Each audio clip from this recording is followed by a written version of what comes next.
कैसे हैं आप लोग? उम्मीद करते हैं बिल्कुल झकास होंगे आप लोग। अभी मैंने जो पिछला वीडियो डाला है, उम्मीद करता हूं आपने उसे देखा भी होगा। जो सीबीएसई ने अपना पूरा पैटर्न चेंज किया है, पेपर पैटर्न 9 to 12 का। मैंने आपको प्रॉमिस भी किया था कि मैं अभी बिल्कुल रिसेंटली बिल्कुल गरम गरम समोसे की तरह एक नया वीडियो लेके आऊंगा, जो आपको यहां दिखेगा भी, असर्शन रीजन टाइप क्वेश्चन, जिसमें मैंने प्रयास किया है कि आपको असर्शन रीजन सॉल्व करने में किस तरह आसानी हो जाए। मैंने वो सारे प्रयास इसमें हमने कर डाले हैं। अब मैंने यहां मेंशन कर दिया है असर्शन रीजन टाइप में आपके पास जो ए बी सी और डी जो ऑप्शंस बने होंगे उसमें साफ साफ चीजें मेंशन कर रही होगी। जैसे इस असर्शन रीजन में ए ऑप्शन कहता है कि both assertion and reason is true and R is correct explanation. B कहता है both A and R are true but R is not a correct explanation of assertion, that is A. C option कहता है A is true but R is false. D कहता है assertion false है लेकिन जो reason है are वो true है। अब केमिस्ट्री के लिए मैंने यहां पे एक क्वेश्चन बनाया। असर्शन कह रहा है iron displaces copper from copper sulphate solution, जबकि यहां रीजन दे रहा है iron is more reactive than copper. ये तो देख के आपको बिल्कुल समझ में आ रहा होगा कि ये चैप्टर 1 केमिस्ट्री क्लास 10 से है, एक्टिविटी है आपके एनसीईआरटी बुक का, जिसमें अगर मैं आपको थोड़ा याद दिला दूं, ये वही एक्टिविटी है जिसमें हम ब्लू कॉपर सल्फेट सॉल्यूशन में जब आयरन नेल्स डालते हैं तो after displacement reaction you have observed already in the lab और in the video what I have already shown in my YouTube channel in previous video, कि वो जो iron है वो कॉपर सल्फेट को डिस्प्लेस करता है।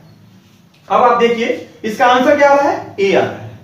क्यों ए आ रहा है ये मैं आपको बता दूं, बिकॉज ये हम ऑलरेडी डिस्कस कर चुके हैं। कॉपर सल्फेट सॉल्यूशन में जब आप आयरन नेल्स को जब डालेंगे तो वो आयरन कॉपर को डिस्प्लेस करेगा, because in the reactivity series जो मैंने आपको कविता सिखाई थी याद करने के लिए, रिएक्टिविटी सीरीज में मैं फिर से एक बार दोहरा दूं, पोटेशियम ने कैल्शियम मांगा, एल्यूमिनियम जिंक फैशन मतलब आयरन एंड स्टेनस, पबता है, पबता मतलब लेड एंड है, कॉपर आज कल और फलता है। मतलब रिएक्टिविटी सीरीज में जो सबसे ऊपर है, जैसे जैसे आप नीचे आ रहे हैं तो रिएक्टिविटी जो है वो क्या हो रही है, घटती जा रही है। और एक चीज और जो मैं आपको बताना चाहूंगा, आपकी एक क्लास 10th एनसीईआरटी बुक में या क्लास 11th की बुक में जो रिएक्टिविटी सीरीज मेंशन है वो सिर्फ और सिर्फ मेटल का है। वहां अगर आप बुक में ध्यान से देखेंगे मेटल नॉन मेटल वाले चैप्टर में, तो that reactivity series only of metals. यहां मैंने कुछ नॉन मेटल्स भी यहां पे एड अप करे हैं ताकि मैं आप लोगों के लिए आसान कर सकूं कि रिएक्टिविटी सीरीज आपको इजीली लर्न हो जाए, ताकि आप उसको याद करके किसी भी तरह के डिस्प्लेसमेंट रिएक्शन को प्रूव कर सकें, समझा सकें।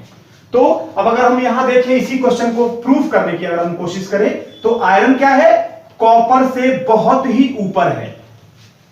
मतलब आयरन कॉपर से ज्यादा रिएक्टिव है, इसीलिए जब आप आयरन को कॉपर सल्फेट सॉल्यूशन में रखते हैं तो वो आयरन कॉपर सल्फेट सॉल्यूशन को डिस्प्लेस करता है and it will give you FeSO4 plus Cu।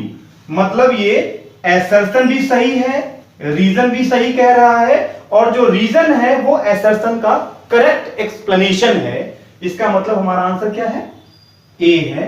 तो ये था हमारा असर्शन रीजन केमिस्ट्री में जो टाइप ऑफ क्वेश्चंस हैं जो आपको ध्यान में रखने हैं।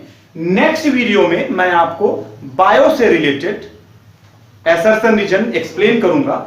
ऊपर जो आप लिंक देख रहे हैं उसमें आपको क्लास 7 से लेके क्लास 10 तक की डिफरेंट बोर्ड्स की, चाहे वो आईएससी बोर्ड हो, आईसीएससी बोर्ड हो, चाहे वो यूपी बोर्ड हो, चाहे वो बिहार बोर्ड का क्वेश्चन हो या सिलेबस हो, आप अपर लिंक से आप वो सारी वीडियोस को इजीली देख सकते हैं। डिस्क्रिप्शन बॉक्स में जो आपको नीचे दिख रहा है वहां आपको बहुत सारी चीजें दिखेंगी। मेरे डिफरेंट चैनल्स हैं, चाहे वो मेरा ट्विटर हैंडल हो, चाहे वो इंस्टाग्राम हैंडल हो, चाहे मेरा टेलीग्राम हो, जहां पे आप मेरे नोटबुक्स को भी, मेरे बनाए हुए नोट्स को भी एक्सेस कर सकते हैं, डाउनलोड कर सकते हैं, ताकि वो उससे आपको फायदा मिले।